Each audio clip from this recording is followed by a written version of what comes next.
राम राम दोस्तों, एक बार फिर स्वागत आपका कृष्णा क्लासेस के ऑनलाइन प्लेटफॉर्म पर। बच्चों, जो एचटेट पीजीटी का जो एग्जाम था उसका जो हिंदी सब्जेक्ट है उस पे हम डिस्कस करेंगे, उसकी आंसर की पे डिस्कस करेंगे। जो आज जो हुआ है यानी कि 2 जनवरी 2021 को जो एचटेट 2020 है वो हुआ है, उसके आंसर की देखिए हिंदी सब्जेक्ट की। तो बच्चों, निजवाचक सर्वनाम युक्त वाक्य छांटिए।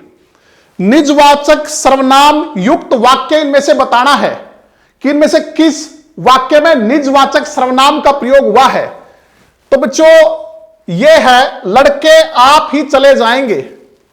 लड़के आप ही चले जाएंगे निजवाचक आप जानते हो बच्चों, निज मतलब अपना। जिन सर्वनाम शब्दों का प्रयोग करता स्वयं के लिए करता है, कर्ता स्वयं के लिए करे, वो क्या होते हैं? निजवाचक। तो लड़के आप ही चले जाएंगे। अगला, वार्तनिक दृष्टि से अशुद्ध विकल्प छांटना है। वार्तनिक दृष्टि से अशुद्ध जो वो छांटना है।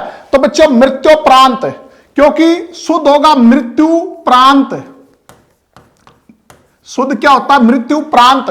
मृत्यु प्लस उपरांत, मृत्यु प्लस उपरांत।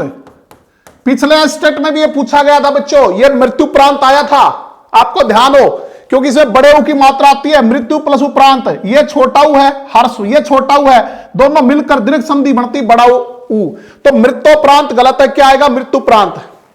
बच्चों, अगला है निम्न में से बकरी का पर्याय नहीं है। बकरी का पर्याय इनमें से कौन सा नहीं है?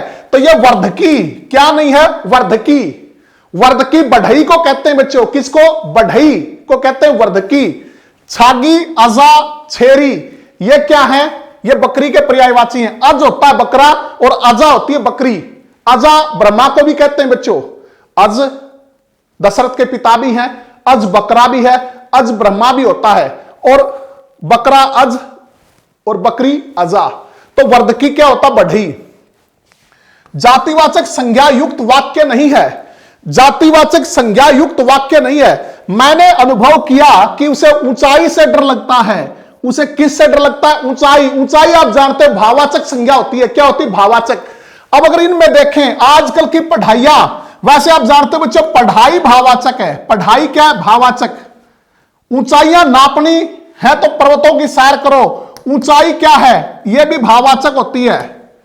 कभी कभी बुराइयां ही अच्छाइयां बन जाती हैं। तो बच्चों, बुराई और अच्छाई यह भी भाववाचक होती है। लेकिन बच्चों, आपने शायद एक नियम पढ़ा होगा कि जब भी भाववाचक संज्ञाएं बहुवचन में प्रयोग हो जाती हैं, जब भी भाववाचक संज्ञाएं बहुवचन में प्रयोग होती हैं, तो वो जातिवाचक बन जाती हैं। क्या बन जाती है? जातिवाचक। तो इसने क्या पूछा? जातिवाचक युक्त नहीं है। तो पढ़ाई भाववाचक लेकिन पढ़ाइयां जातिवाचक, तो इसके अंदर है। ऊंचाई भाववाचक लेकिन ऊंचाइयां जातिवाचक इसके अंदर है। बुराई भाववाचक लेकिन बुराइयां जातिवाचक। अच्छाई भाववाचक लेकिन अच्छाइयां जातिवाचक। तो इन तीन में जातिवाचक है, लेकिन यहां ऊंचाई क्या है? भाववाचक। तो बच्चों, यह ध्यान रखना कि जब भी कोई भाववाचक संज्ञा, अगले एग्जाम के लिए जो बच्चे अगले जो कल स्टेट होना है उसकी तैयारी करें, वो विशेष रूप से ध्यान रखें कि भाववाचक संज्ञा का बहुवचन अगर बनाओगे तो वो जातिवाचक बन जाएगा। दूसरा ये ध्यान रखना बच्चों, पढ़ाई शुद्धि के लिए बता रहा हूं, पढ़ाई यूं लिखा जाएगा बड़ी लेकिन पढ़ाइयां छोटी। ऊंचाई बड़ी लेकिन ऊंचाइयां छोटी। बुराई बड़ी लेकिन बुराइयां छोटी। अच्छाई में बड़ी लेकिन अच्छाइयां छोटी। क्योंकि एक नियम आप जानते हो बच्चों कि जब भी बड़ी होती अंत में अगर बहुवचन बनाते हैं तो छोटी में परिवर्तित हो जाती है। जैसे दवाई, यह शुद्ध है लेकिन दवाइयां यूं शुद्ध होगा। ठीक है, बहुत सी चीज तो आप लिखते भी हो, आपको वैसे ही ध्यान नहीं है। लड़की यूं लेकिन लड़कियां यूं लिखा जाता है। अंत में बड़ी ही हो तो बहुवचन बनाते वक्त क्या हो जाती है? छोटी। तो आगे चलते हैं बच्चों, देखिए अगला।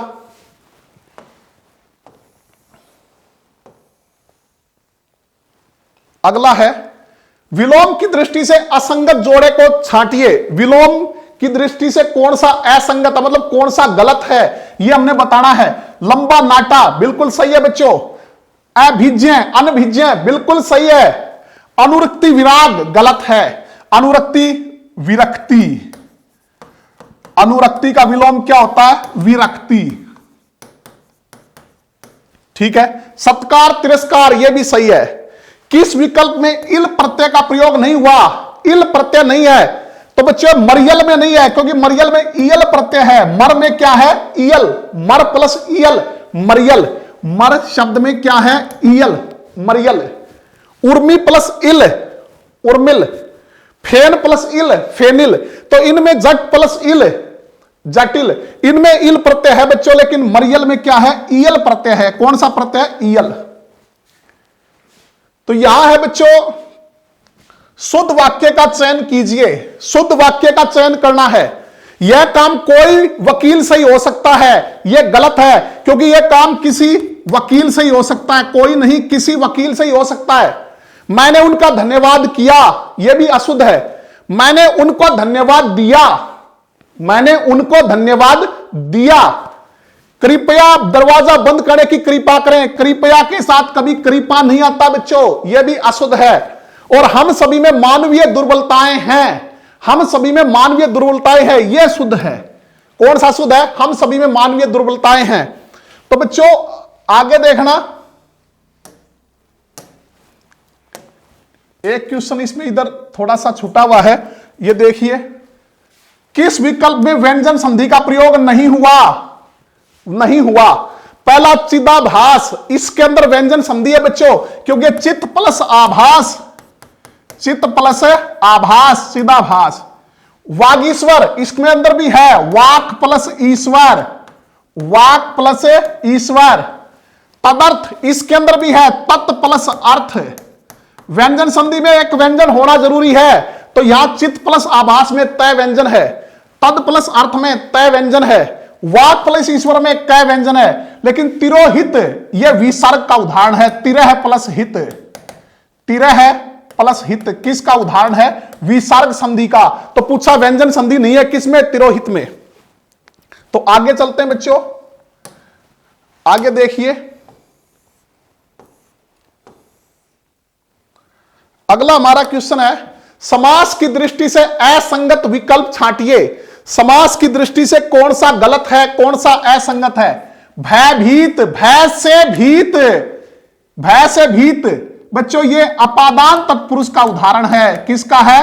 अपादान तत्पुरुष। भय से भीत, भय से डरा हुआ।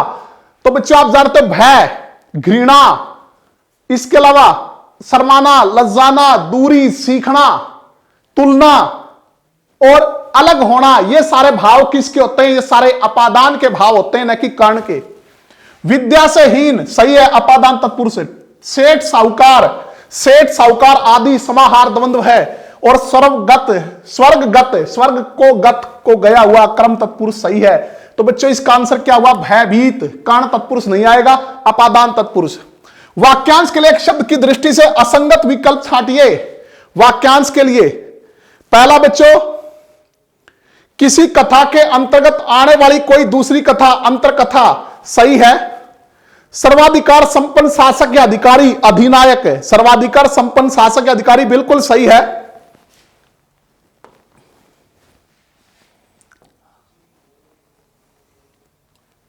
अगला है बच्चों,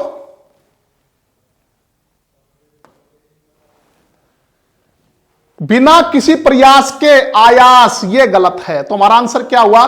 बिना किसी प्रयास के आयास नहीं होता बच्चों, अनायास होता है। बिना किसी प्रयास के अनायास, ठीक है। जिसे शाप दिया गया है, अभिशप्त। तो कौन सा इसका आंसर हुआ? बिना किसी प्रयास के, आयास नहीं, क्या होता है? अनायास, ठीक है।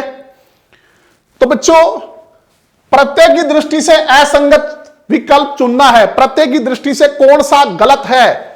तो बच्चों पहला है गृहस्थ प्लस इक, गारस्थिक, सही है बिल्कुल। दिष्ट प्लस इक, दैष्टिक, यह भी सही है। अभिजात प्लस यह, सॉरी, अभिजात प्लस तय, यह गलत है, क्योंकि अभिजात में यह प्रत्यय है। अभिजात में यह प्रत्यय है। कौन सा प्रत्यय? यह तय गलत है बच्चों। तो आंसर क्या हुआ? पाणिनि प्लस ई है, पाणिनीय, सही है। तो कौन सा इसका आंसर हुआ? अभिजात में यह प्रत्यय तब बनेगा अभिजात्य, क्योंकि यहां वृद्धि होगी, अ का क्या हो जाएगा? आ। एक क्वेश्चन शायद उधर छूट गया, उसको देखते हैं। हां जी, देखिए किस विकल्प में अविभाव समास है, किसमें अविभाव समास है? तो बच्चों कृपा पूर्वक, कृपा पूर्वक, क्योंकि इसमें पूर्वक क्या है, यह अव्यय है। पूर्वक क्या है, अव्यय। बच्चों वैसे तो हमने पढ़ा है कि अविभाव समास में पूर्व पद अव्यय होता है, पूर्व पद अव्यय होता है, लेकिन कभी कभार उत्तर पद भी अव्यय हो जाता है बच्चों। कौन सा उत्तर पद? जैसे कृपा पूर्वक, ठीक है।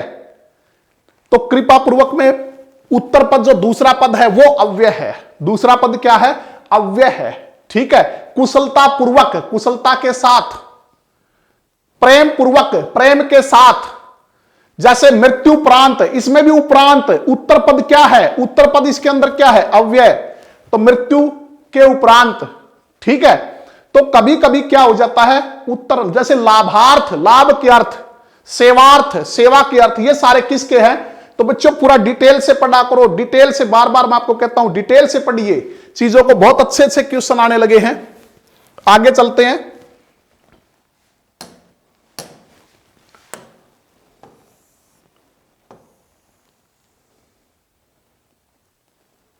हां, तो देखिए अनिश्चित संख्यावाचक विशेषण चुनना है, अनिश्चित संख्यावाचक। तो बच्चों पिछले वर्ष की तुलना में इस बार अधिक वर्षा हुई, यह संख्यावाचक नहीं है। सब्जी में थोड़ा सा नमक डालिए, यह भी संख्यावाचक नहीं है। सारा काम मुझे ही करना पड़ता है, यह भी संख्यावाचक नहीं है। सारे देश आतंकवाद के खिलाफ लड़ रहे हैं, तो बच्चों यह देश क्या है, देश संख्यावाचक है, क्योंकि इनकी गिनती होती है। तो सारे देश जो आतंकवाद के खिलाफ खड़े हैं, यह क्या है, अनिश्चित संख्यावाचक विशेषण। अगला बच्चों, किस विकल्प में आ उपसर्ग का प्रयोग हुआ है? आ उपसर्ग, तो बच्चों आलंबित, इसमें क्या है, आ प्लस लंबित, आ उपसर्ग है, आ प्लस लंबित, तो इसके अंदर आ उपसर्ग है। पहले में नहीं है बच्चों उपसर्ग, क्योंकि अधिकार प्लस इक आधिकारिक है, अधिकार प्लस इक आधिकारिक, ए का क्या हो गया, आ, ठीक है। अन्य प्लस, बच्चों इसमें भी आ उपसर्ग नहीं है, इसमें भी आ प्लस ध्वनिक नहीं कर सकते, इसमें आ प्लस रणक नहीं कर सकते, तो इनमें नहीं है, किसमें, आलंबित में। अगला देखिए,